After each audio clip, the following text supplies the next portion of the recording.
الحمد لله حمدا موافيا لنعمه مكافيا لمزيده، والصلاة والسلام على سيد الأنبياء والمرسلين، أما بعد، فأعوذ بالله من الشيطان الرجيم، بسم الله الرحمن الرحيم. يا أيها الذين آمنوا قوا أنفسكم وأهليكم نارا وقودها الناس والحجارة عليها ملائكة غلاظ شداد لا يعصون الله ما أمرهم ويفعلون ما يؤمرون. صدق الله العظيم. وقال النبي صلى الله عليه وسلم: كلكم راع وكلكم مسؤول عن رعيته، أو كما قال عليه الصلاة والتسليم. يا رب صل وسلم دائما أبدا على حبيبك خير الخلق كلهم. يا رب صل وسلم دائما أبدا على حبيبك خير الخلق كلهم. يا رب صل وسلم دائما أبدا على حبيبك خير الخلق كلهم. واجب الاحترام محترم و معزز بزرگوں دوستوں، آج اگر دیکھا جائے تو سرپرستوں کے لیے یا والدین کے لیے سب سے بڑا چیلنج اپنے ماتحتوں اور اپنے بچوں کی تربیت کرنا ہے، چاہے گھر کا سرپرست ہو یا پھر والدین ہو، ہر ایک کو یہ پریشانی لاحق ہے کہ بچوں کی تربیت کیسے کی جائے۔ بچوں کے تعلق سے ہر ماں باپ پریشان رہتے ہیں، کیونکہ ہر ماں باپ کی خواہش یہ ہوتی ہے کہ میرا بچہ اچھا نکلے، میری آنکھوں کی ٹھنڈک بنے، اور جو سوچ والدین کی ہوتی ہے اس سوچ کے اعتبار سے اگر بچے ڈھل جائیں اور اس سوچ کے اعتبار سے بچے کام کرنے لگے تو والدین کو بڑی خوشی ہوتی ہے۔ اور آج کل والدین نے بھی یا تو تربیت کا مفہوم یہی سمجھا ہے یا پرورش کا مفہوم یہی سمجھا ہے کہ بس بچے ہر بات میں ہماری بات مانیں، ہمارے فرما بردار بن جائیں۔ اگر بچے والدین کی ہر بات مانتے ہیں، ان کی ہاں میں ہاں ملاتے ہیں،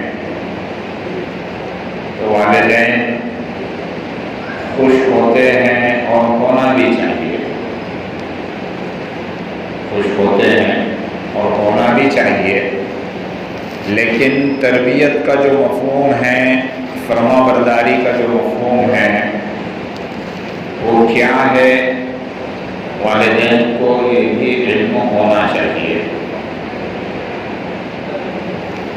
ایک ہوتی ہے پرورش اور ایک ہوتی ہے تربیت، دونوں میں زمین آسمان کا فرق ہے۔ پرورش جیسے پالنا پوسنا، بچوں کے کھانے کا انتظام کر لیا، بچوں کے کپڑے لتوں کا انتظام کر دیا، بچوں کے رہنے کا انتظام کر دیا، جتنی بھی ضرورت کی چیزیں ہیں ان کا انتظام کر دیا، بلکہ ماں باپ اپنی اپنی اولاد پہ اتنا قربان ہوتے ہیں کہ بچوں کی ضرورتوں کا نہیں بلکہ سہولتوں کا تک خیال رکھتے ہیں۔ یہ محبت ہے والدین کی اپنے اولاد کے ساتھ، سرپرستوں کی اپنے ماتحتوں کے ساتھ۔ تو پرورش میں یہ چیزیں آتی ہے کہ ان کی ضروریات کا خیال رکھا جائے۔ اگر پرورش دیکھی جائے تو ہر مخلوق میں جس میں اللہ نے نر مادہ رکھا ہے، ان کی نسلیں چلائی ہے، تو ہر مخلوق اپنی اولاد کی پرورش کرتی ہے، چاہے پرندے ہو، چرندے ہو، درندے ہو، سب اپنے اپنے اعتبار سے اپنی اولادوں کی ضرورت کو پوری کرتے ہیں۔ پرورش اسی کو کہتے ہیں کہ پالنا، پوسنا۔ اسی لیے بعض جگہ والدین کو رب مجازی بھی کہا گیا، جیسے ایک رب حقیقی ہے وہ اللہ رب العزت کی ذات ہے، الحمدللہ رب العالمین نماز میں جو ہم پڑھتے ہیں کہ رب حقیقی ہے، پالنے والی ذات تو وہی ہے، ذریعہ اللہ نے والدین کو بنایا، لیکن اس کو بعض جگہ رب مجازی بھی کہا گیا ہے۔ پرورش کرنا، پالنا، آہستہ آہستہ کسی چیز کو کمال تک پہنچانا، آہستہ آہستہ ضرورتوں کو پوری کر کے ان ضرورتوں کی تکمیل کرنا، یہ پرورش ہے۔ تربیت میں اگر دیکھا جائے تو ظاہری تربیت میں بھی بعض مرتبہ یہ چیزیں آ جاتی ہیں۔ تربیت کسے کہتے ہیں؟ تربیت کہتے ہیں برے اخلاق اور بری عادتوں کو اچھے اخلاق اور اچھی عادتوں میں بدل دینا، اسے تربیت کہتے ہیں۔ برے اخلاق اور بری عادتوں کو اچھے اخلاق اور اچھی عادتوں میں بدل دینا، اسے تربیت کہتے ہیں۔ تربیت کا یہ مفہوم آج والدین کے لیے بڑا چیلنج بن چکا ہے۔ کھانے کا انتظام جہاں تک پرورش کا تعلق ہے، والدین کے لیے کوئی مسئلہ نہیں ہے، گرمی ہو، بارش ہو، سردی ہو، ہر طرف سے ہر طرح سے جتنی طاقت استطاعت ہو والدین کے لیے کر رہے ہیں، ان کے لیے ان کی چیزیں لا کر ڈال رہے ہیں۔ والدین کے لیے یہ مسئلہ نہیں ہے۔ سب سے بڑا جو مسئلہ ہے وہ بچوں کی تربیت کا ہے، اور آج کے فکروں کے زمانے کے اعتبار سے والدین سب سے زیادہ فکر مند اسی کو لیے ہوئے کہ بچوں کی تربیت کیسی کی جائے، بچے کیسے اچھے بنے، بچے کیسے نیک نامی کا ذریعہ بنے، بچے کیسے آخرت میں نجات کا ذریعہ بنے۔ اور یہ ضروری ہے، ظاہری تربیت اور باطنی تربیت دونوں بھی والدین کے اوپر فرض ہے کہ اپنے بچوں کی ظاہری تربیت بھی کرے اور باطنی تربیت بھی کرے۔ ظاہری تربیت میں پرورش میں جو چیزیں ذکر کی گئی وہ بھی آتی ہے، اسی طریقے سے تعلیم ہے، تعلیم کے قوائف ہے، ایجوکیشن ہے، اس کی ضرورتیں ہیں، یہ ظاہری تربیت میں آتا ہے، ظاہری چیزوں میں آتا ہے۔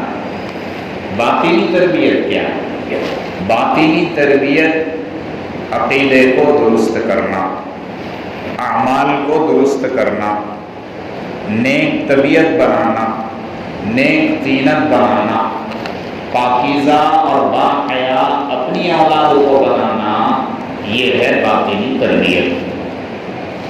قرآن کریم میں جہاں بھی اولاد کے لیے تربیت ذکر کی گئی یا احادیث مبارکہ میں اللہ کے رسول صلی اللہ علیہ وسلم نے اولاد کے لیے تربیت کا جو مفہوم ذکر کیا وہ یہی ہے کہ آپ کی اولاد، آپ کی نسل نیک ہونا چاہیے، دیندار ہونا چاہیے، مسلمان ہونا چاہیے، سب سے زیادہ اسی کی فکر ہونی چاہیے۔ والدین کے لیے جو نعمت سب سے اہم ہوتی ہے، جو چیز سب سے اہم ہوتی ہے، جس کی اہمیت ان کے نزدیک ہوتی ہے، والدین کی خواہش یہ ہوتی ہے کہ وہ چیز، وہ نعمت ہم اولاد کے لیے پکی کر لیں، کسی نہ کسی طرح یہ اولاد کو مل جائے۔ لہذا اس کے لیے والدین سب سے پہلے کوشش کرتے ہیں، اس کے بعد دعائیں کرتے ہیں، اللہ سے مانگتے ہیں کہ اولاد کے لیے اللہ یہ چیز عطا فرما، میں اس کے لیے کوشش کر رہا ہوں۔ جو جس لائن پہ محنت کرتا ہے اپنی اولاد کے لیے وہ چیز لا کر رکھنے کی کوشش کرتا ہے۔ کوشش اور دعائیں، اس سے بھی کام نہ چلے تو جاتے جاتے بھی وصیت کر جاتا ہے۔ یہ والدین ہیں کہ اپنی اولاد کے لیے یہاں تک کوشش کرتے ہیں۔ مان لو اگر مثال کے طور پہ کوئی اگر ڈاکٹر ہے تو اپنے بچوں کو ڈاکٹر بنائے گا، یا اگر ڈاکٹر نہیں ہے لیکن ڈاکٹری کی اہمیت اس کے پاس ہے تو وہ یہ چاہے گا کہ میرا بچہ ڈاکٹر ہی بنے۔ ہر طرف سے ادھر ادھر سے پیسہ روپیہ کر کرا کے اس کی فیس بھر کے اس کو ڈاکٹر بنا کر رہے گا۔ کسی کے ذہن میں یہ آ گیا کہ بیٹا انجینئر ہونا چاہیے، اگرچہ یہ انجینئر نہ ہو لیکن ادھر ادھر سے سارے تقاضے آگے پیچھے کر کے اس کو انجینئر بنا کر رہے گا، دعائیں کرے گا، مسجد کے اماموں سے، ان لوگوں سے، ان حافظ اور علماء سے جن سے تعلقات ہیں ان سے دعائیں کرائے گا۔ تو اس سے کیا سمجھ میں آیا کہ والدین کی نظر میں جس چیز کی اہمیت ہوتی ہے وہ یہ چاہتے ہیں کہ یہ چیز اپنی اولاد کو بھی ملے۔ تربیت میں سب سے اہم کردار سوچ اور فکر کا ہوتا ہے کہ اپنی سوچ کیسی ہے اور بچوں میں کیسے منتقل کرنی ہے۔ دینی تربیت، دینی تعلیم، ایمان اور عقیدے کی تربیت ساری تربیتوں سے اوپر ہے۔ سب سے اہم تربیت یہ ہے۔ دو واقعے قرآن کریم کے ذریعے سے آپ کو بتاتا ہوں۔ حضرت ابراہیم علیہ السلام کا جب انتقال ہونے لگا تو اپنے بچوں کو بلا لیا۔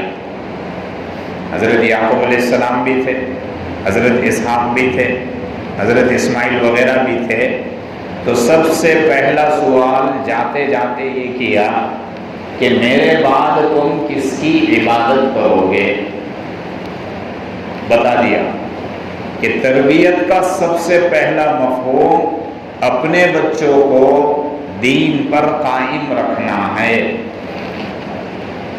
آپ جو چاہے تعلیم دے دنیا کی، آپ بڑے سے بڑا ڈاکٹر بنا دے، بڑے سے بڑا انجینئر بنا دے، جو ڈگری آپ کی نظر میں سب سے بڑی ہے وہ بنا دے، لیکن آخری درجے میں، پہلے درجے میں یا بیچ کے درجے میں اپنے بچے کو دیندار ضرور بنائیں۔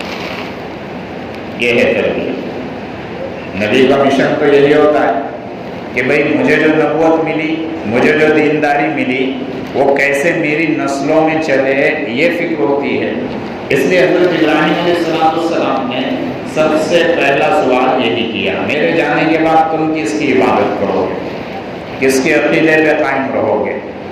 حالانکہ نبی کی اولادیں تھی اور جن کو پوچھا جا رہا تھا وہ بھی نبوت کے منصب پہ فائز ہونے والے تھے۔ یہ میرے اور آپ کے لیے سبق ہے کہ ہم اپنے بچوں کی دینی تربیت کس بنیاد پہ، کس بیسک پہ کریں۔ اس کے بعد دوسرا واقعہ حضرت یعقوب علیہ السلام کا، کہ جب ان کے موت کا وقت آیا تو اپنے بچوں کو بلا لیا۔ انہوں نے بھی یہی سوال کیا، ما تعبدون من بعدی، کہ میرے بعد تم کس کی عبادت کرو گے؟ یہ بچوں نے بھی یہی جواب دیا، کیونکہ انبیاء کی اولاد تھی۔ دیکھا تھا کہ والدین کس دین پر ہے، کس مذہب پر ہے، تو کہا کہ ہم اسی کی عبادت کریں گے جس کی آپ نے اور آپ کے آباء و اجداد نے کی ہے۔ یہ ہے تربیت، کہ بچوں کو دینداری پہ لانا، دین پہ قائم رکھنا، یہ ازحد ضروری ہے۔ فتنوں کے دور میں آج دین سے ہٹنا کوئی بڑی چیز باقی نہیں رہ گئی کہ آدمی کو کوشش کرنا پڑ رہا ہے، ادھر سے کوئی آ کر اس کو دعوت دے گا، ادھر سے کوئی آ کر اس کو دعوت دے گا، کہ کہے گا تو یہاں سے ہٹ جا، ادھر سے ہٹ جا، ادھر سے ہٹ جا۔ اس کی کوئی ضرورت نہیں۔ پلک جھپکنے کے برابر بھی، پلک جھپکنے کے برابر بلکہ میں سمجھتا ہوں اس سے کم وقت میں بھی ہماری نسلیں باطل کے ہاتھ لگ سکتی ہے۔ یہ ایسا دور ہے، یہ اتنا بڑا فتنوں کا دور ہے۔ ہم اپنے بچوں کو دین پر کیسے لا سکتے ہیں؟ پیارے حبیب محمد رسول اللہ صلی اللہ علیہ وسلم نے ایک ایسی بنیادی چیز حدیث میں بتا دی کہ اگر وہ چیز زندگی میں آ گئی تو بعد کے سارے تربیت کے مراحل یکے بعد دیگرے رفتہ رفتہ حل ہو جائیں گے۔ تو کیا کہا؟ اللہ کے رسول صلی اللہ علیہ وسلم نے فرمایا مروا اولادکم بالصلاۃ وهم ابناء 7 سنین، کہ اپنے بچوں کو نماز کا حکم کرو جب وہ 7 سال کے ہو جائیں۔ وَاضْرِبُوهُمْ عَلَيْهَا وَهُمْ أَبْنَاءُ 10 سنین، جب وہ 10 سال کے ہو جائے تو نماز نہ پڑھنے پہ انہیں سزا دو۔ وَفَرِّقُوا بَيْنَهُمْ فِي الْمَضَاجِعِ، 10 سال کی عمر ہو جائے تو ان بچوں کے بستر الگ الگ کر دو۔ کتنی پیاری بات بتائی کہ نماز، کہ بچوں کی زندگی میں اگر نماز آئے گی خود بخود ساری برائیاں آہستہ آہستہ چھٹتے جائے گی، نکلتے جائے گی۔ ان الصلاۃ تنہا عن الفحشاء والمنکر والبغی، کہ بے شک نماز بے حیائی اور برے کاموں سے روکتی ہے۔ اور تربیت کے مفہوم میں یہی چیز ہے کہ بے حیائی اور برے کاموں سے روکنے کا نام تربیت ہے، اچھائیوں کی طرف آنے کا نام تربیت ہے، با حیا چیزوں کی طرف آنے کا نام تربیت ہے۔ ایک ہی اصول اللہ کے رسول نے بتلا دیا کہ اپنے بچوں کو نماز کا حکم کرو جب وہ 7 سال کے ہو، جب 10 سال کے ہو جائے نہ پڑھے تو ان کو سزا دو۔ کتنے ایسے لوگ ہوگے، کتنے ایسے والدین ہوگے کہ جو اپنے بچوں کو نماز نہ پڑھنے پہ سزا دیتے ہوگے؟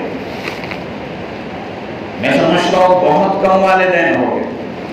ہاں ایسے والدین ضرور ہوگے کہ جس نے اگر اسکول آف کر دیا، ٹیوشن کی چھٹی کر دی، ہوم ورک نہیں کیا، کلاس ورک نہیں کیا، تو ادھر سے اس ننھے بچے کو ماں بھی ڈانٹ رہی ہے، باپ بھی ڈانٹ رہا ہے، اور گھر میں اگر دادا نانا سرپرست بڑے ہو تو وہ بھی چلا رہے ہیں، جیسے کہ ایک جنگ قائم ہو گئی ہو، اور اس نے اتنا بڑا جرم کر دیا ہو کہ ایک ننھے سے بچے پہ 3 لوگ چلا رہے ہیں۔